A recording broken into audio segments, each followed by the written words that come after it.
Hey, what's up? I'm Jim Search, and welcome to Understanding Upstate. It's the podcast dedicated to exploring what makes upstate New York such a unique place.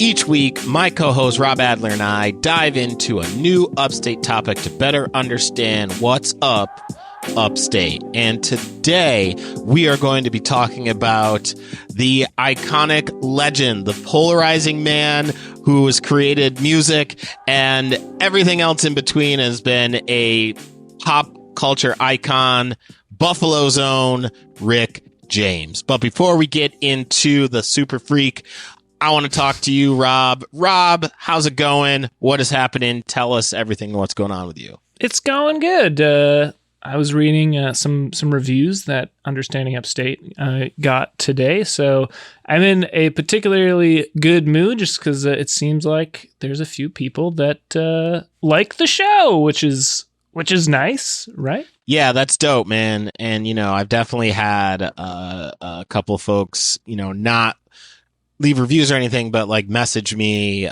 hit up my account and be like, "Hey, I really dig what you're doing, really support the podcast, and I'm listening to it." So nice. And yeah, at the end, I think we're going to read a couple of the reviews we've gotten so far, which is a reminder that if you guys rate and review our show, we may read it on air, but also throw in some upstate things you would like us to cover on the show, and we'll see if we can work those into our intense topic schedule.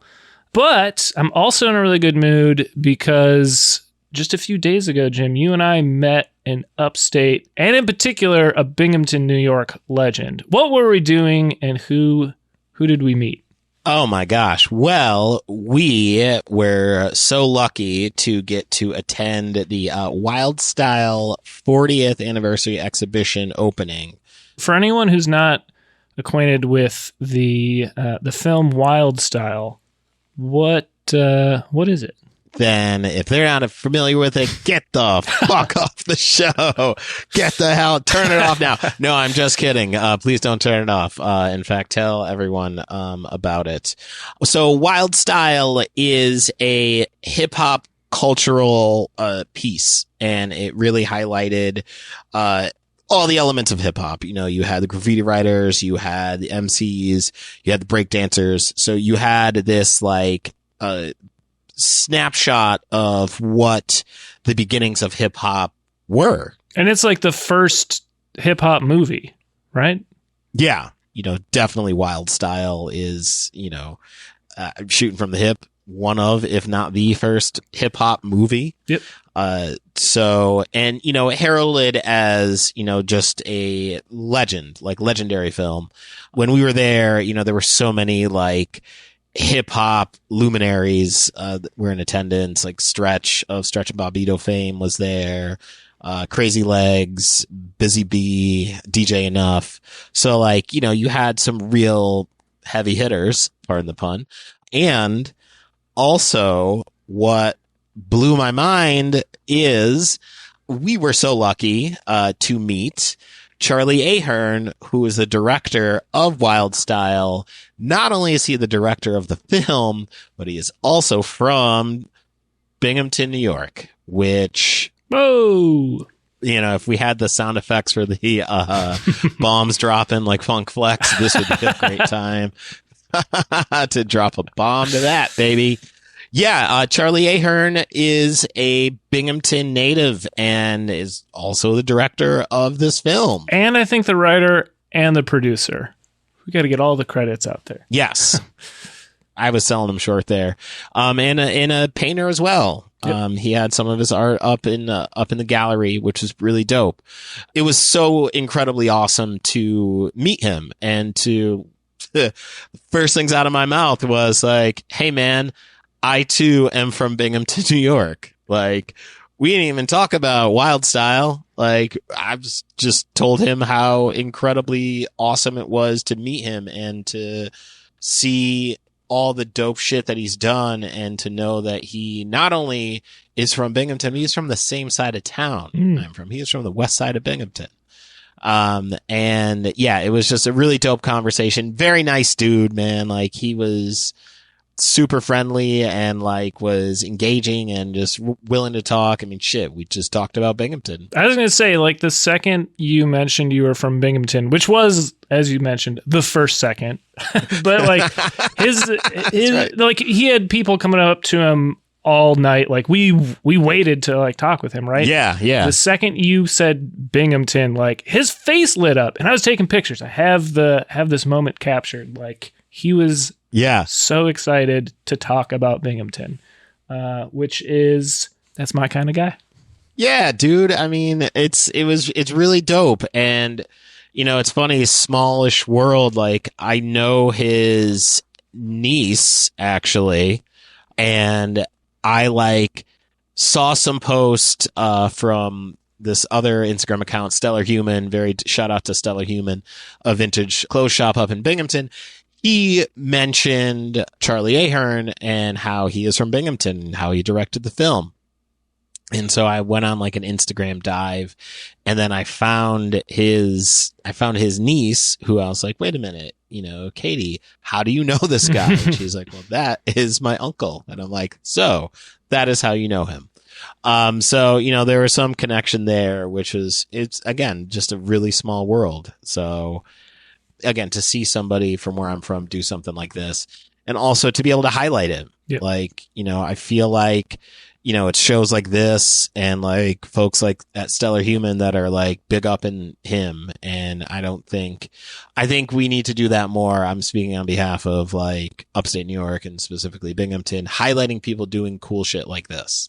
Yeah. Cool shit. Yeah. Like, which like relates to the movie Wild Style in a unique way. And that movie is all about highlighting people. Like there's so much dancing, so many different acts from the time, so many different graffiti writers too. Like there's so much, like the purpose of that movie is to highlight the specific people, but also the culture at large too. So it's and also the other thing I wanted to add to that too is that like the film also serves as a time capsule, and now those folks live forever. Yep. They live forever through that movie. So, you know, it's to me, at least as a fan of the music and the fan of dope culture, is that those folks have a place in time, right? Because like without movies like Wild Style, those are just going to live in memory, right? And they're going to live in story. You know, obviously those are very important things,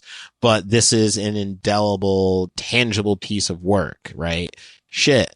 You could argue this podcast is a tangible, indelible piece of work that is commemorating and highlighting upstate New York. And in this moment for our show, we are talking about a iconic film and a very dope director and West Side native Charlie Ahern. So there it is, man. Well, as you mentioned the podcast, we're not here to talk about Charlie Ahern at length today. And I'll add yet. Right. Maybe we'll get there.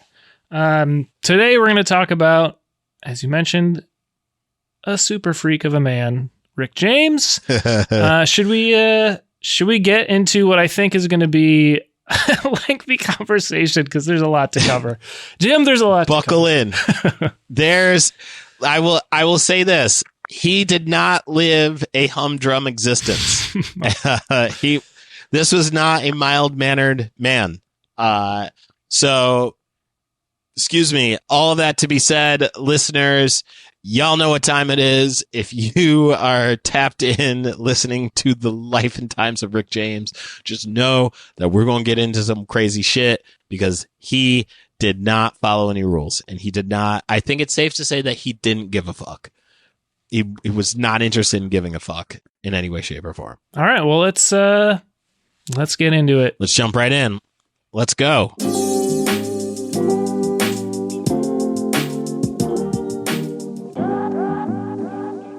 So, James Ambrose Johnson Jr., a lot of J's there, better known to the world as Rick James, was an American singer-songwriter, musician, record producer, and bad motherfucker, born in Buffalo, New York, February 1st, 1948. He was one of 8 children, okay? Rick's father left the family when Rick was 10 years old. His mother was a dancer for Catherine Dunham, who was a very popular dancer for the time. She worked as a cleaner during the day, and then she ran numbers at night for the Buffalo crime family to earn a living. Now, safe to say that Rick's exposure to the underworld started at a very young age. Okay. Sure. So Rick would often go with his mother on a number of number collecting routes to bars and saw performers like Coltrane, Miles Davis, Etta James. So, his exposure to music also at a very young age. There was the constellation of stars that were aligning for him to become who he was is pretty evident in what was happening, right? Now, this is fucking wild. Rick would talk about losing his virginity at 9 or 10 years old to a 14-year-old local girl and claiming that this is where his kinky nature came in early. 9? Yeah. Wow. So, guys, we're just jumping right in. Okay. Some might say that is not consensual. Sure. I'm here to say that as well. And I think on behalf of Understanding Upstate, we could see again the stars aligning for the Superfreak to become who he was. All that said, James attended Bennett High School and then dropped out and got into drugs. Again, to the shock of no one, he was arrested for burglary, and then due to his jail stint, he entered the Navy at roughly 14 years old, lying about his age to avoid the draft. This is all before. Wow. This is. Wow. Yes. Wow. Rob, the correct response to this is wow. And what's crazy to me is and this isn't, I think, exclusive to Rick because you have so many stories. Like, shit, my grandfather, served in World War II. And, the conversations I had it with him about how, there was a time when you, could just lie about how old you were. Yeah. And there was no way to, check it and nobody gave a fuck. Yep. I mean, they gave a fuck, but not enough of a fuck. Right? They were oh, how old are you? And you say 18, and they're like, nah, that works. But also, life was harder back then, too, or, by the time you look at pictures of a 30-year-old from, I don't know, the 40s or the 30s, and they look like they're 60, right? So, right. Yeah. By the time you're 14, you're almost middle-aged, I assume, in today's years.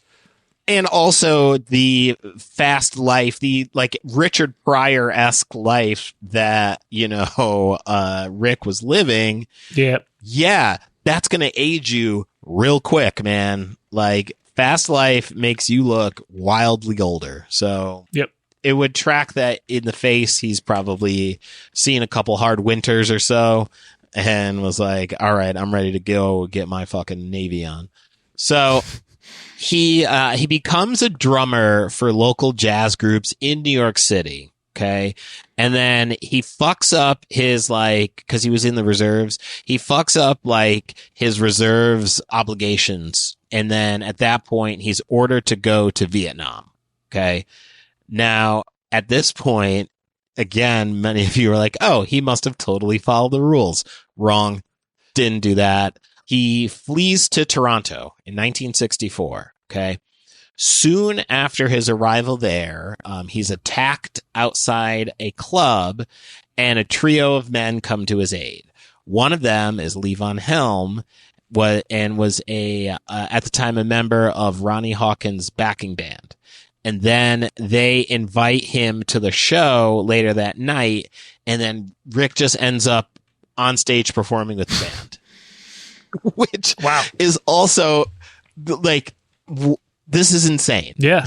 No, this part of the Rick James journey. Well, yeah, it was all news to me and very Surprising. I'm going to say this is surprising 1,000 more times, but this is the first, the 8th surprising thing. I don't know. It's yeah. I feel like there is like a, if we were to chronologically space these out, who knows where everything lands, but just like, yep. Even these kind of just like, whoa, wait a minute. You knew we're going to talk about some of the, well-known musicians that he knew at the time, but it's just like, whoa, you were connected with so-and-so. Like Rick James's life is like directed by Quentin Tarantino. Yeah. Like that. This is very much like, I mean, yeah. Oh, okay. Like, Leave On Helm Alone, recognized as one of the best drummers ever. He was in Dylan's backing band, The Band, like already that's right. a wild, but yeah, it's going to get even crazier when you mention some more names. Yeah. Like, so let's go. So in Toronto, Rick made friends with, these local musicians, Neil Young and, Joni Mitchell. Sure. Just these two like regular old iconic musicians later to go on to be icons, respectively. So there he is, just like running buddies with Neil Young and Joni Mitchell. From there, the U.S. military, they don't forget. Like they right. This isn't an organization that like, once you like commit to them or whatever, and you're just like, yeah, I'm down to like do this, right? Or I'm down to join. And then you can't just go, I was just kidding. Sure. Cause they're like, actually, no. You said you were going to do it. So, you finna come do this. So the U.S. military is on his ass.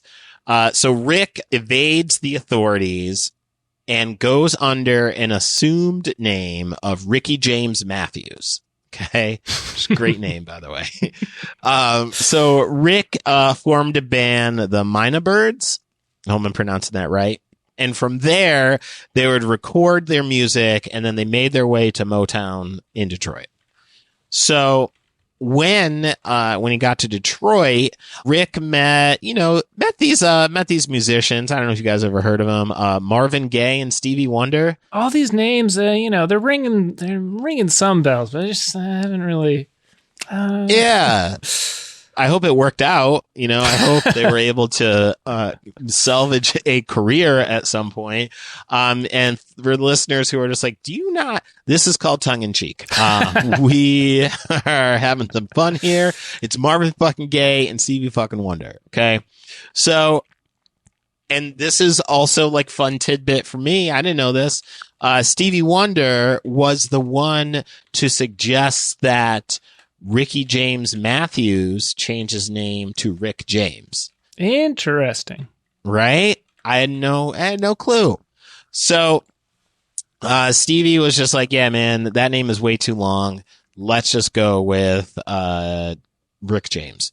So while recording for Motown, okay, so Rick is recording for Motown, this pesky legal issue with the military just keeps popping up, and they're like, hey man, like we need you to we want you back, dude. Yep. Motown, rightfully so, said that you need to sort this out before we continue to record. Okay, like we can't be harboring a criminal, right? Like we're not doing this.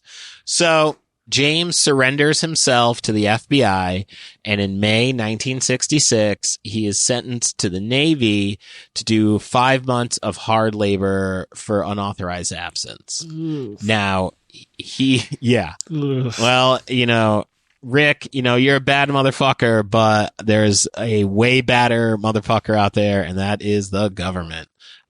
James escaped from the Brooklyn Naval Brig after only 6 weeks of confinement.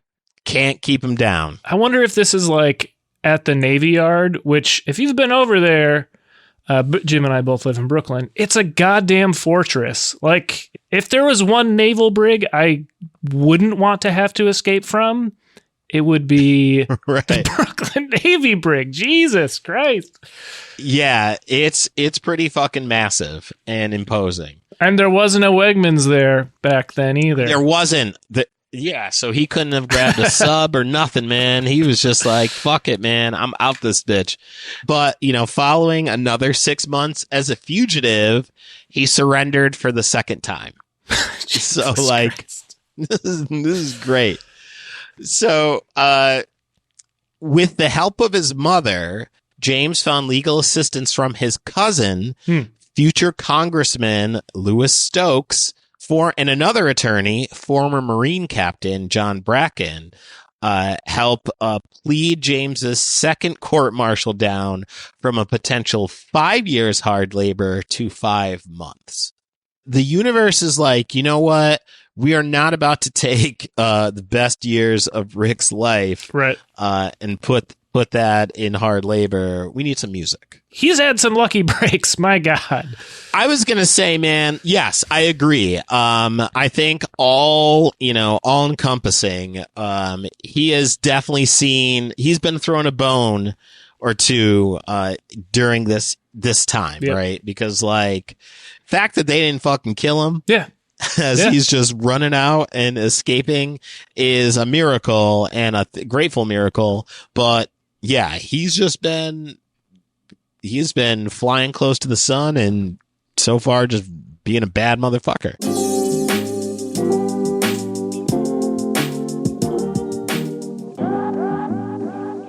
Now, we'll get into his solo career, okay? In 1973, James signs with A&M Records, where his first single is under the name Rick James. My Mama was released in 1974, becoming a club hit in Europe, okay? Now, in 76, he comes back to Buffalo, okay, and forms the Stone City Band. Now, shortly thereafter, he recorded Get Up and Dance, his second single to be released. So now he's out here working and he's come back home, local roots, love to see it. In 77, James and the Stone City Band signs a contract to Motown's Gordy Records imprint, where they begin recording the first album in New York City. Now, in 78, James releases his debut solo album, Come and Get It, which is also fucking great. I have it on my playlist here. It includes the Stone City Band, and the album launched to the top 20 hit You and I, which became the first #1 R&B hit. Whoa. Awesome. Now, the album include the hit single Mary Jane, which we're going to talk about later. Mm-hmm. And some controversy around that. Who'd have thought Rick would be embroiled in controversy? I, for one, am shocked. It eventually goes on to sell 2 million copies, pre-internet, pre-social media, pre-everything. Yep. James is out here just knocking down 2 million sold and launches his musical career to stardom. So now Rick is put into a position where it's like, oh, so I have money and access to everything? Perfect. So in 79, James' second album, Bustin' Out of L7, followed the previous album's success, eventually selling 7 million copies. Okay. So the third album, Fired Up, was released in 79, going gold. He is fucking killing it. Yeah. Jim, you and I both have albums out, and this is in the internet age. Right. Can you fathom selling 7 million copies just with word of mouth, radio ads, and paper flyer? What do you take out an ad in the Times? You got to be a motherfucker, man. You got to be a real motherfucker to have 7 million copies fly out the door. I mean, and then your first being 2 million. That's crazy. Yep. And it speaks to the talent, right? I think just a little side note, I think and we'll obviously get to this towards the later down the line of the show, but Rick was,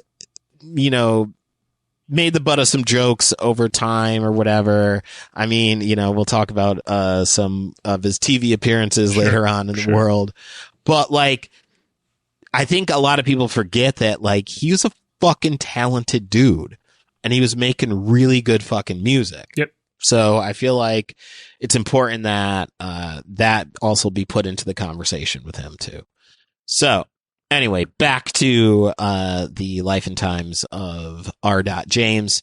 Around the same time period, so 79 or so, 80, James launches his first headlining tour, the Fire It Up Tour, and agreed to invite a then up-and-coming artist. I don't know, you guys ever heard of Prince? And yes, I have. Yeah? Personal, local favorite for me, as Rick James is to Buffalo, Prince is to Minneapolis. That's right. And that is where I am from, as I've mentioned before. And I didn't know this. This is continue. You have my attention.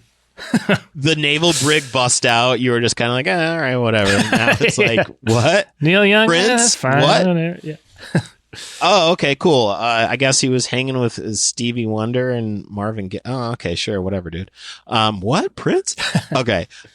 So he invites essentially the open micer Prince, as well as some singer, Tina Marie, again, wild, as his opening act.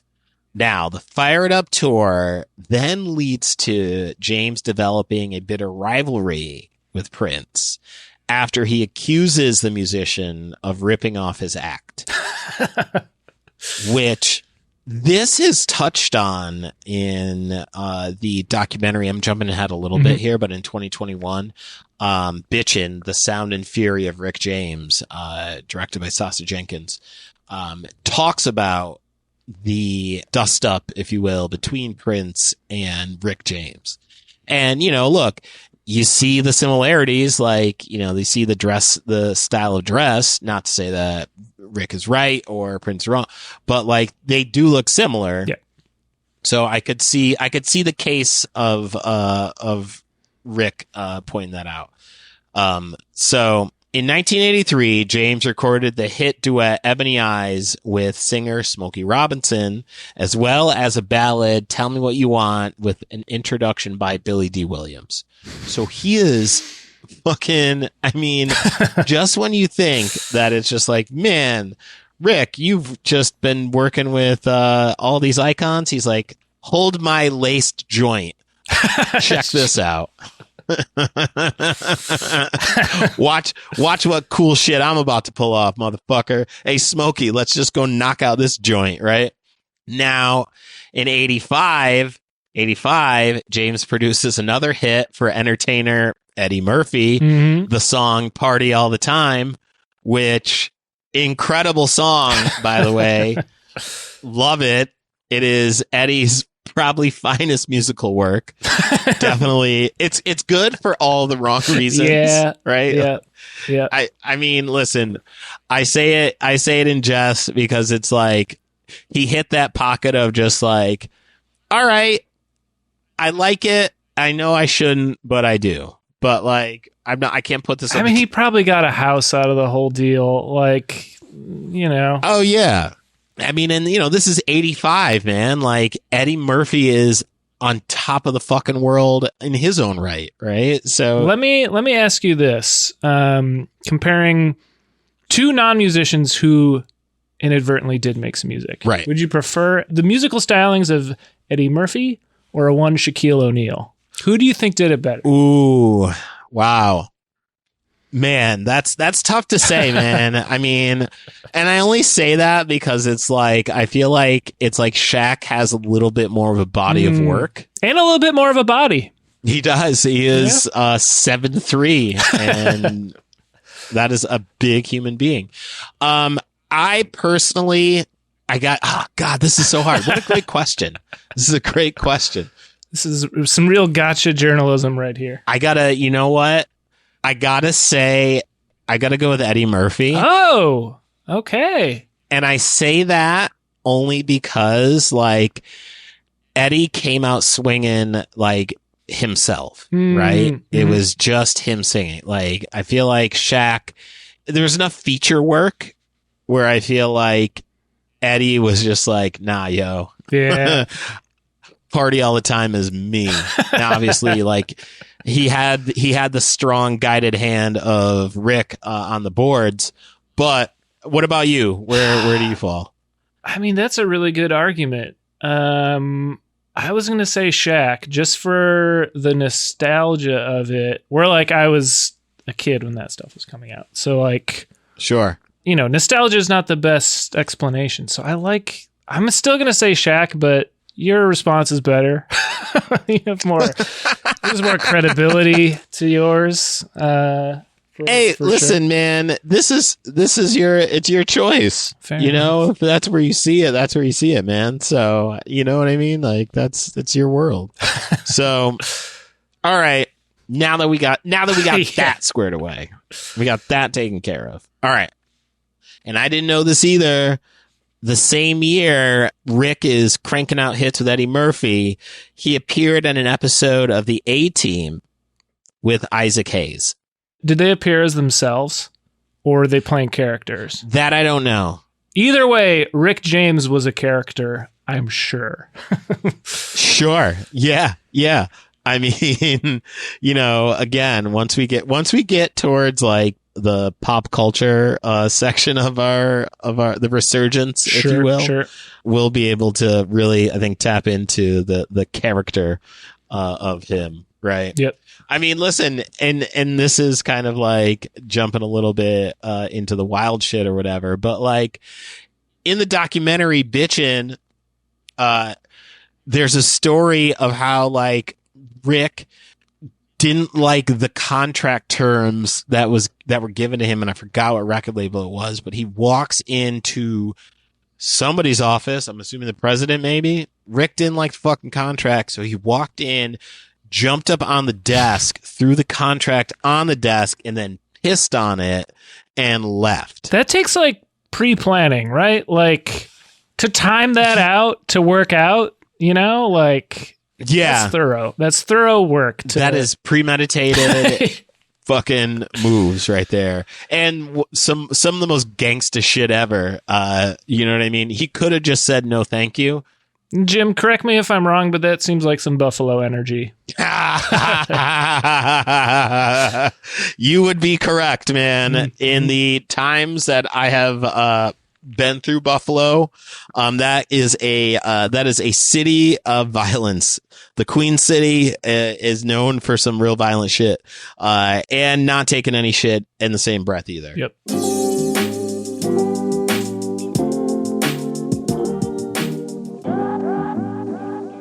So James's controversial and provocative image became troublesome sometimes. These are Wikipedia's words, and they are correct. Jim, if there were ever an understatement, that is the king of understatements. For sure. This has been the brand. I feel like he did not know anything else other than controversy and provocateur. So go mode. Let's go. That is him. So famous for promoting the use of marijuana live in concerts during a time that a simple possession could lead to a long-term prison sentence. Yep. James was often threatened by cops in various cities that he would be arrested if he smoked marijuana on stage during performances. So not only was he like, fuck all y'all, but I'm going to do this and get paid. So I'm going to smoke my reefer on stage and I'm going to go crazy. I was reading he wouldn't just smoke weed on stage. He would then challenge the police to arrest him, like on mic. He also had, I forget what tour this was. This might have been the Street Sounds tour or the tour before it. But he had giant pillars that look like joints on stage. So like, oh, wow. Not just like, he's not just subtly lighting up a jazz cigarette. He's a cigarette. He's about that life. Oh my God. again, if there were ever a series of words to describe Rick James, it is about that life, because he most assuredly was. Yes. So, according to Kerry Gordy, most Motown executives erroneously thought that the latter song, Mary Jane, was a simple, cute love song for a girl, not knowing the song was about marijuana. What? They were fooled into this. What? Yeah. All right. Guys, also, like, the slang term, like... Yeah, dude, that song came out late 70s, 78, right? Like, come on. That's like, that term's old hat by 78, right? Yeah, like, what are we... Yeah, how do we not know this? But we didn't. And our bad. So, and what's probably wild is that, like, the fact that he was probably smoking marijuana in the studio whilst recording. Sure. So James's overtly sexual bravado made it tough for him to be a bigger mainstream act. Again, right. Shocker. After the debut of the fledgling music video network MTV in August of 81, James tried to present the music video to Superfreak to the label, only for the channel to turn it down. Now, I'll say this. In the next point I'm going to get into, I kind of ride with him on this. James accused the network of racism.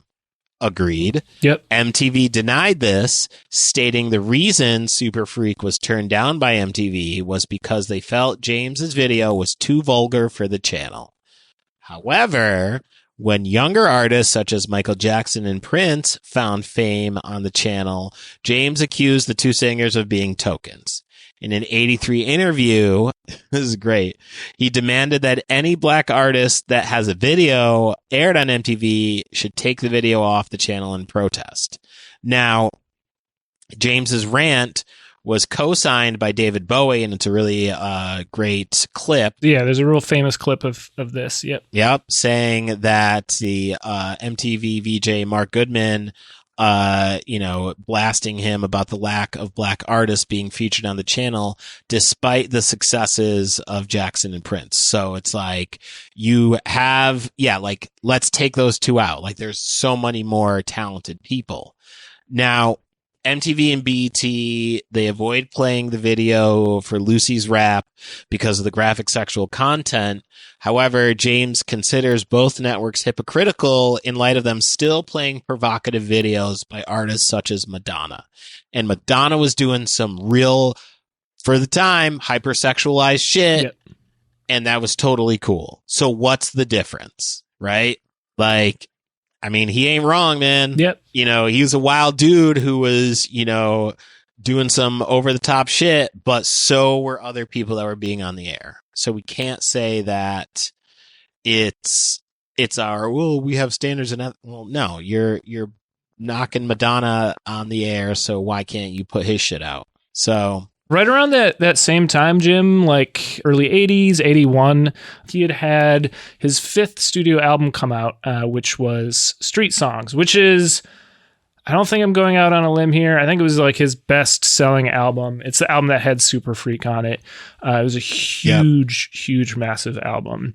It came at a time where he didn't totally view his musical career as a success. Where like you and I, we've been talking like, first album does 7 million, second album does 20, but like he was, by the time he got to his fourth album, that album kind of flopped. It was a little bit more of a softer album. Sure. It was more ballad based, and it didn't do great.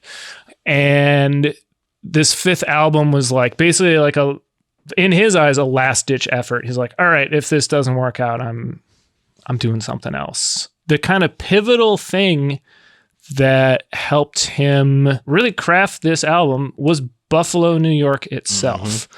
He drew a lot of inspiration from Buffalo for this album. And after, again, the flop of Garden of Love, the fourth album that he put out in 1980, he actually went back to Buffalo. And this is what he said. I disguised myself just to walk around, James recalled. That's when I knew what I needed. Reality, the street. It was a revelation. And then some of the songs on Street Songs are specifically about Buffalo and living in Buffalo, the conditions of Buffalo, and they're like funk bangers. If you just listen to the groove and you're not listening to the lyrics, you're not going to pick up on so much of that. But there's a couple different quotes from his keyboard player, Levi Ruffin Jr., who in an interview, they were asking band members kind of just about different songs. And this is a quote about a song called Ghetto Life, which is about living in Buffalo. And this is what Ruffin said. That was straight Buffalo. That's how we lived in Buffalo. Tenement slums, only way to have some fun picking on the winos. It could be cold and too damn funky, okay? But it was our home. Rick had traveled the world, man. He did it all. He put a band together, not realizing that the band he put together was us, the guys from Buffalo, where he was born and raised. He searched and searched, did all kinds of bands, the Mina Birds, Neil Young, and stuff up in Canada, but it took him to come back to Buffalo to find that switch that he just couldn't find before. It just made sense. We were playing what we do in Buffalo. Man, that is some real shit, man, because it's something where I feel like there's certain artists who need that, right? And you find there, and I'm kind of paraphrasing what he's saying, but just it's your roots. It's where you're going to find yourself. It's where you're going to find your best work, is where you're from. And you're going to tap into, I think a different level in a more raw, authentic place. Yep. You know what I mean? And I think that's very well put. I think he really nailed that with that. I've been listening to Rick James all day, which is to say I'm running at a high RPM right now. I've been, whew.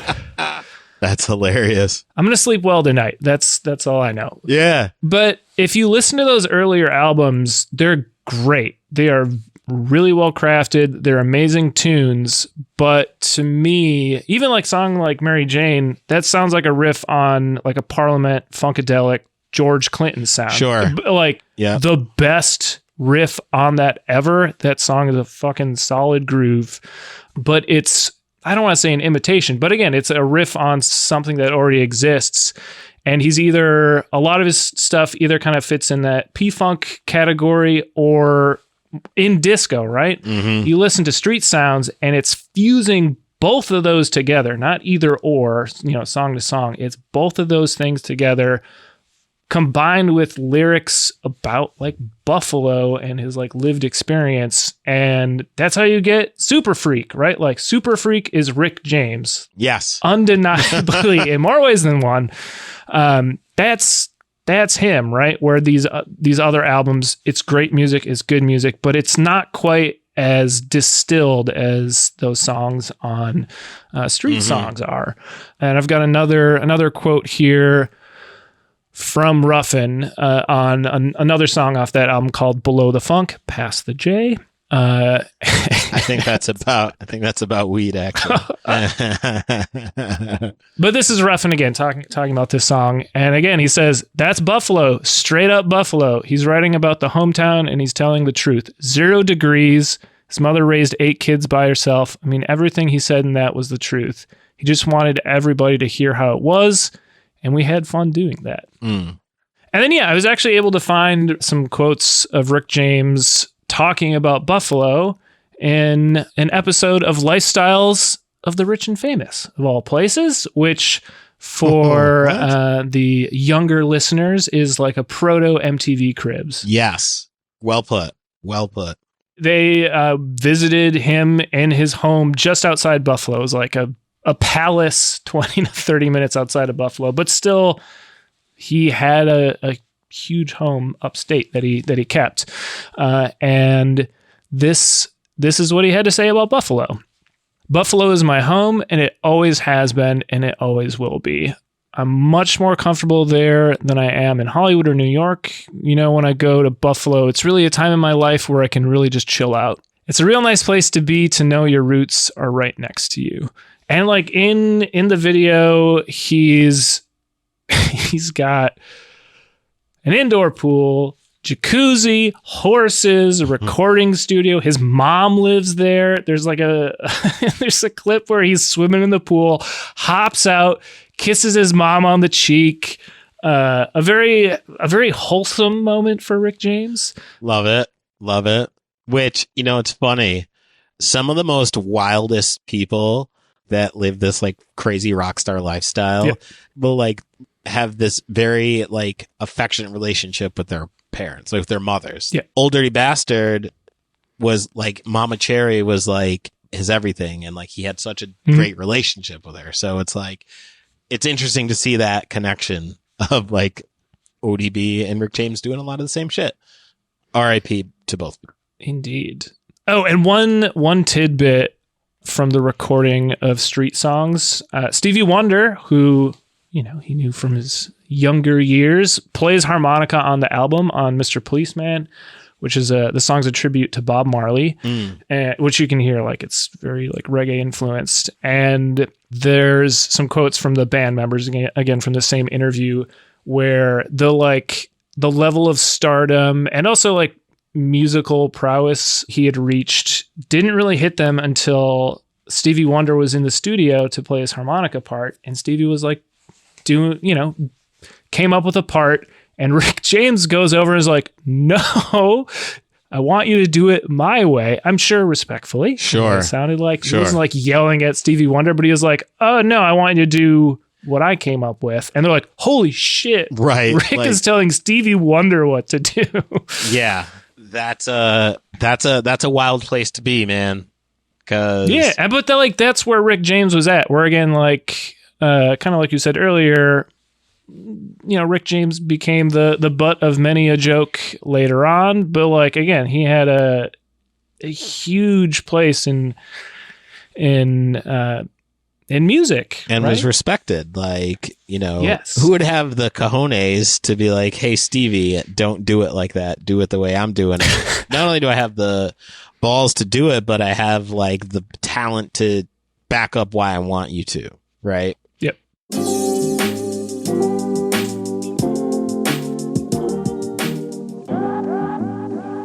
The rest of my research, again, was kind of around just Rick and his relationship with Buffalo and other artists who have come out of Buffalo. Right. And really, since Rick James, the kind of the biggest group of artists to come out of Buffalo are Griselda Records. The number of artists. Benny the Butcher. Conway the Machine, West Side Gun. Keisha Plum.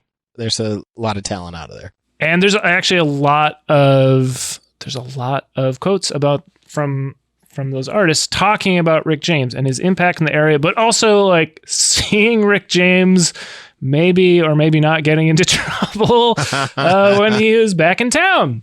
Yeah.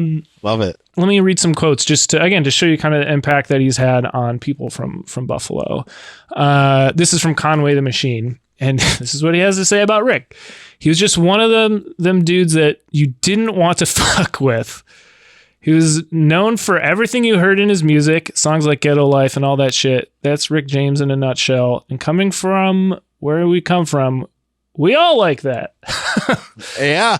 Yeah. And I believe it was Conway who was talking about, like, again, like, he would see Rick James pull up in the neighborhood with, like, furs and shit, a few cars, and he was there to engage in a habit or two. Score some dope.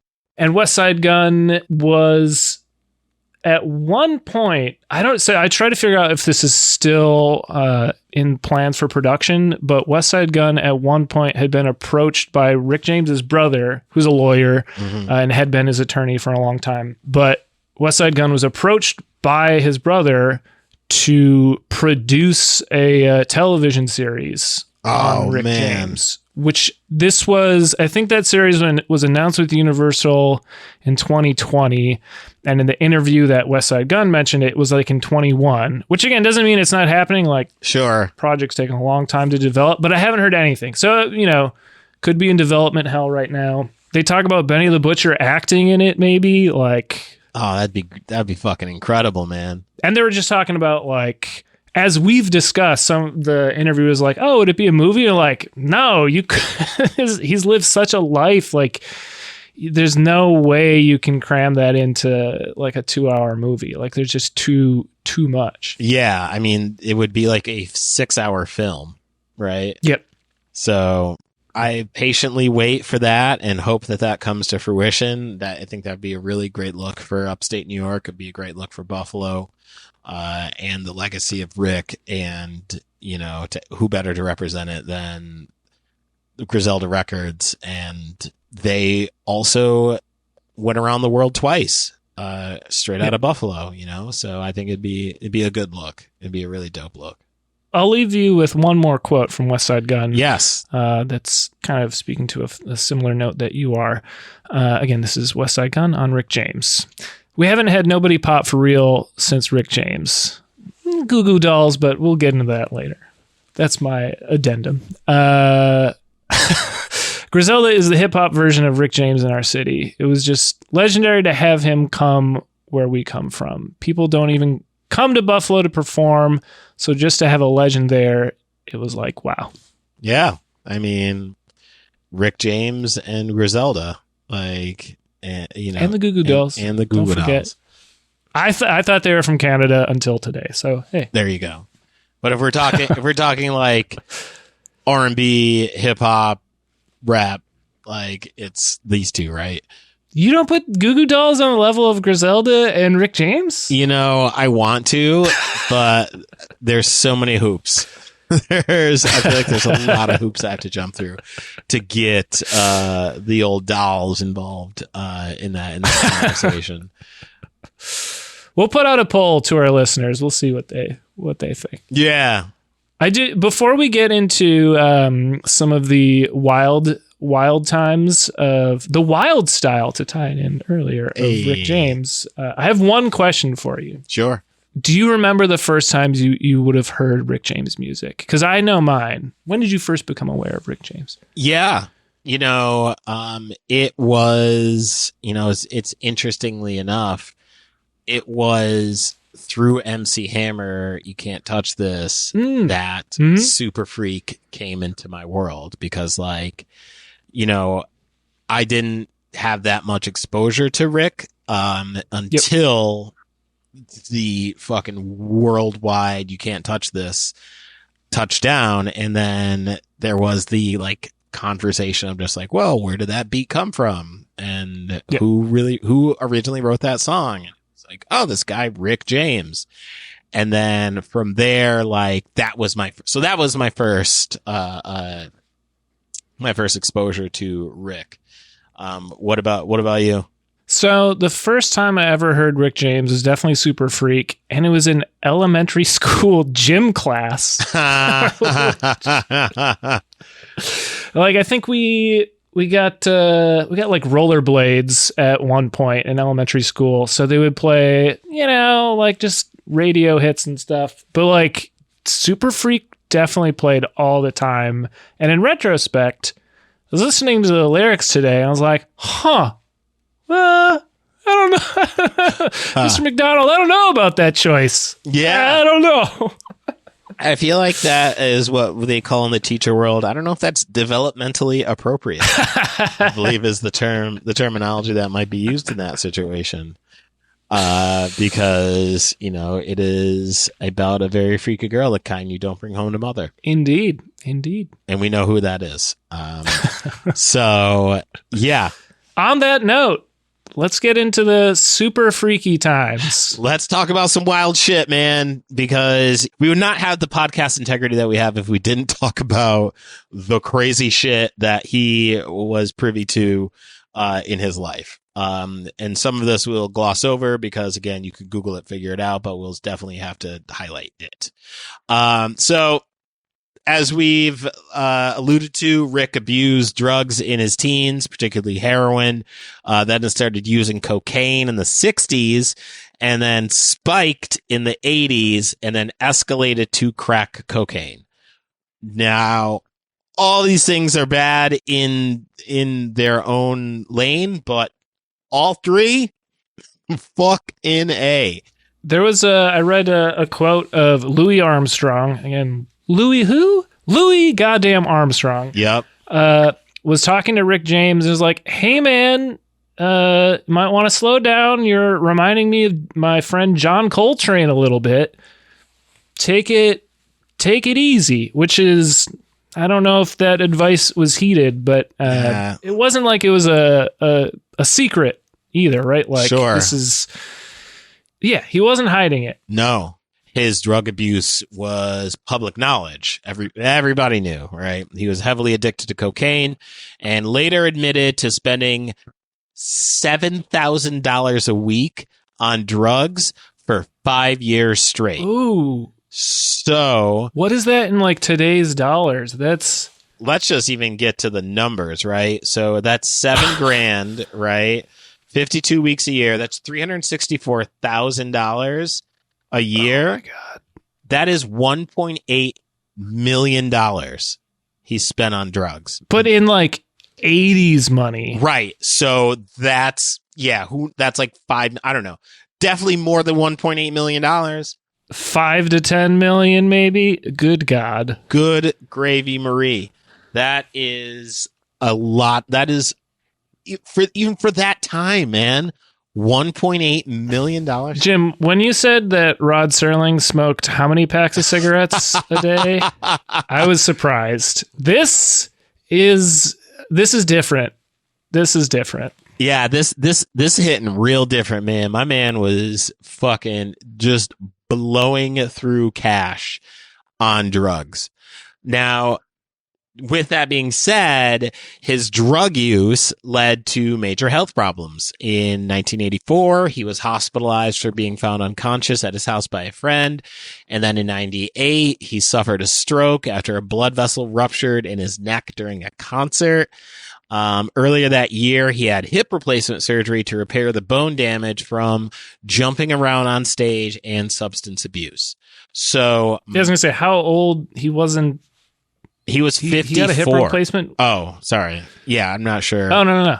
The age of He was 54 when he passed, but that hip replacement he'd have been what, in his 40s when he got a hip replacement? Right. That's some hard living. That is a lot of hard living, man. Golly gee.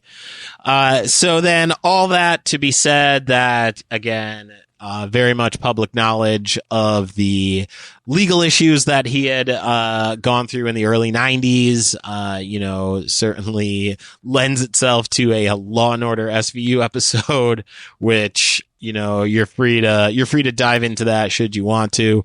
One thing I can say in terms of his legal issues, not only was he dabbling in criminal court, but also in civil court when he was a plaintiff on Judge Joe Brown. And it is everything that you would think it was.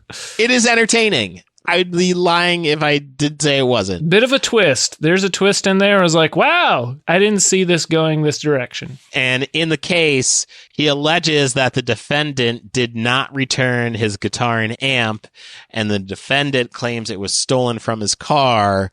And justice prevails because Rick won the case and was awarded approximately $5,000. They do the classic interview outside the courtroom. Yeah. And then the second they get outside, they're shaking hands. They're buddies again, which may speak more to the production behind any reality TV court show. But they did resolve things very, very quickly. It ended on a happy note. And what's funny, though, is and Rick was doing it through the court. Because it's very even in the post interview, it's all like this passive aggressive, just like, oh, come on, he's my little buddy, man. You know what? He could hang out with me if he wants. The defendant's gay, and at the end, Rick goes, if I was homosexual, he'd be my wife. And it's like, and then the guy's like, don't say that. Yeah, he literally says, okay, Rick. Well, you know what? Why let's cut to commercial. Yeah, what are we doing here, right? But just again, but they reconcile, but it's also this very backhanded reconcile. Just like Rick's like, I forgive you, you fucking punk, right? Just like that sort of shit. And very much documented, and we'll get to the resurgence of Rick in early 2004 after years out of the spotlight. James participated in the classic comedy sketch on The Chappelle Show in the segment Charlie Murphy's True Hollywood Stories.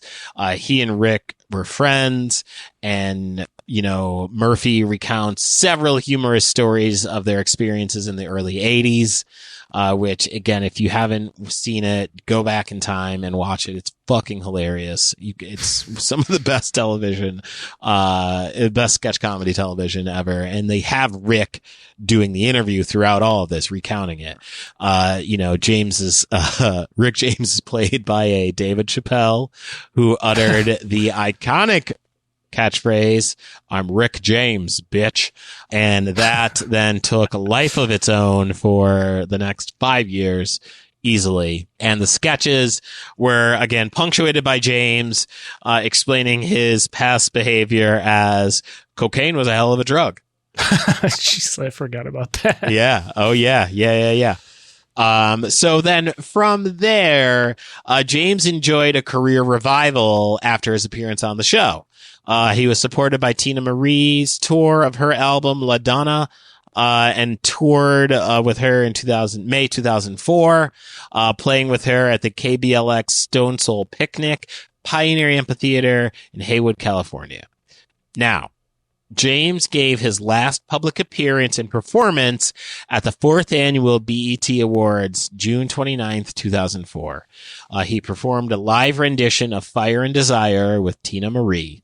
James called out a girl backstage who didn't recognize him by saying, "Never mind who you thought I was. I'm Rick James, bitch." And then the crowd erupts and it gave James a standing ovation as he walks off stage. Man, unbelievable. Now, fast forward the tape.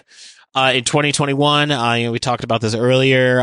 James was the subject of the documentary Bitchin', The Sound and Fury of Rick James, directed by Sasha Jenkins. If you haven't seen it, it's definitely worth watching. It's really fucking great.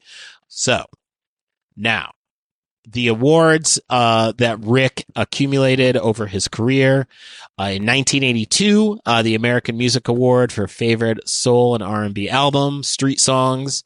He won an award for that. And then in 96, he was inducted into the Buffalo Music Hall of Fame. Jim, I looked at the Buffalo Music Hall of Fame page when I saw that he was inducted. I have a feeling I know what it's going to look like, but go on. There's a lot of musicians in there. Oh, good. However, the only one I recognize is Rick James. Well, I mean, yet. There may be people we may find out. Fair enough. Down the line. So he won a Grammy for You Can't Touch This in 1991. He received a Grammy for it because presumably he has credits on that song. So he caught a Grammy for that. And then he was also nominated in 1982 for Superfreak and Street Songs. So Grammy nominee and Grammy Award winner. Now, unfortunately, on the morning, August 6th, 2004, James's caretaker found him dead in his Los Angeles home at the Oakwood Toluca Hills apartment complex just outside of Burbank. He was 56 years old, which is very young to be dying. Yep. However, given everything we've talked about, well, James died from pulmonary failure and cardiac failure associated with his various health conditions of diabetes, stroke, pacemaker, and heart attack. God damn. That is a tough fucking dude. I was going to say that's one hell of a trifecta, but I think there were 4 things there. Jeez. Yeah. This is some real, like, most people die from one, but he racked up 4 of them. So, following a public viewing of for fans, a private memorial was held at Forest Lawn Memorial Park in Hollywood Hills. A public funeral was held at St. John's Baptist Church in Buffalo, New York on Saturday, August 14th, 2004, with an estimated 6,000 fans attending the viewing. In cremation following the service, a free tribute concert took place later that day in Martin Luther King Park. His ashes were buried at Forest Lawn Cemetery in Buffalo. So, Rest in peace to Rick James. That is the story of the Buffalo icon, titan of the music world, Rick James. Well, it's safe to say, I think we all better understand Rick James. Yes. But should we check in with some people that understanding Upstate? Absolutely, man.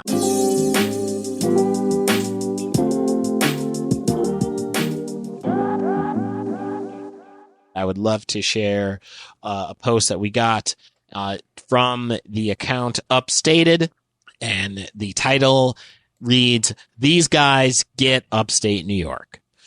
5 stars. Can't emphasize that enough. This person left 5 stars. As an upstate New Yorker, these guys get it. It's a land of endless cloudy days filled with rain and snow, with forests of Gadsden flags flying proudly from the poorly maintained trailer parks dotting the landscape. This guy's a real author. It also, on occasion, will surprise you with a sunny day when you can appreciate the natural beauty and get some unique food. Keep them coming. Thank you, Upstated, for dropping that line for us. Rob, do we got another one coming at us? We do, and I have a sneaking suspicion that this one may be for my mom. Okay. I have not confirmed this, but it might be. Mama Adler, we appreciate you nonetheless, man. The title does say Podcast Junkie, but the review is called Upstanding Podcast. I love a pun. Guys, throw in as many puns as you can into these reviews. Sure. Yeah. All right. I already have a better understanding of Upstate after just the first episode. Quirky and fun. Understanding Upstate is yet another reason to look forward to Fridays. Wow. There we go. Mama Adler, thank you so much, man. That's very thoughtful to say. Another reason to look forward to Friday. Not only do you get to go home from work for 2 days, but you get to listen to this podcast too. Come on, man. There you go. Doesn't get better than that. What? Oh, well, thank you. Thank you to everybody who wrote in and dropped us a line and showed us some love. And you could be like that as well, listener, if you go to our podcast on iTunes, drop us a review, give us 5 stars. Again, talk about how great we are. Tell us tell us what you want to hear about from upstate New York. And who knows? Could be covered. Speaking about things we're covering, what are we up to next week, Jim? Oh man, listen, Rob, what we are up to next week is I'm going to give the hint, right? It's a hint that's going to be the easy one, right? You know, we've talked about Speedies. You know, if you've tapped in, we've talked about delicious food that's come from upstate New York. What if I told you, listeners, that there is a grocery store in upstate New York that not only could get you the pre-marinated cubed Speedies that we were talking about, but also one of the most delicious fucking subs that you will ever have in your life. Now, I don't want to say that it's, Danny's favorite or anything, but you'll have to tap in next week to find out. I may have even referenced this place in this very episode. Okay. Which means you should just go back to the very start, listen all the way through so we get that listen so you can figure out what we're talking about next week. That's right, baby. While our listeners are waiting for next week's episode, what are some other things they could listen to? If you're waiting and you're like, damn, I got to find out what this fucking grocery store is, you could listen to Upstate Understandings. It's a comedy album that I recorded in the Fulton Grand. It was produced by none other than the iconic Rob Adler. It is available on Bandcamp, jimsearch.bandcamp.com. Go buy a copy of the album. And you know what, y'all? It is the holiday season. This makes for a great fucking gift. It shows someone in your life that, you know what?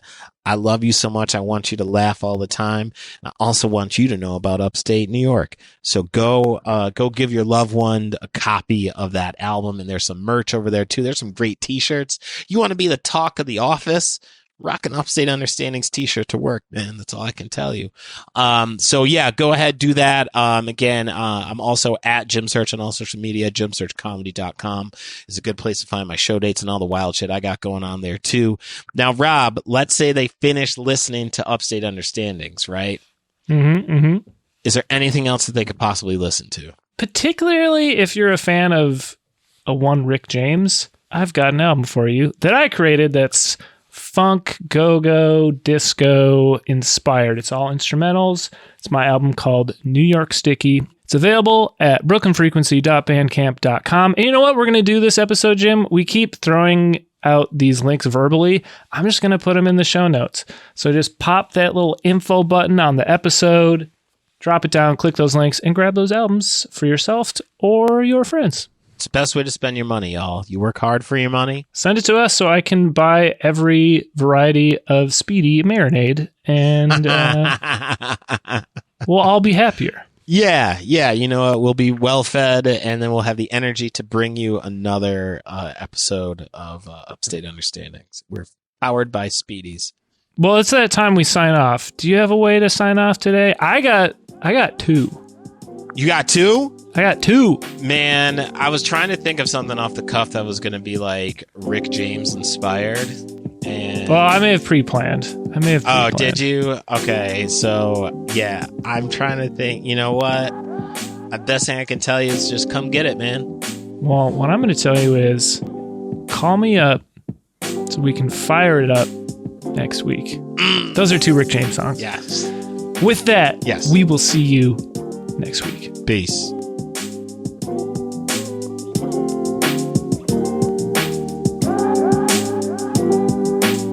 Understanding Upstate is a podcast hosted by Jim Search and Rob Adler, edited by Rob Adler, and music from Regal Monk.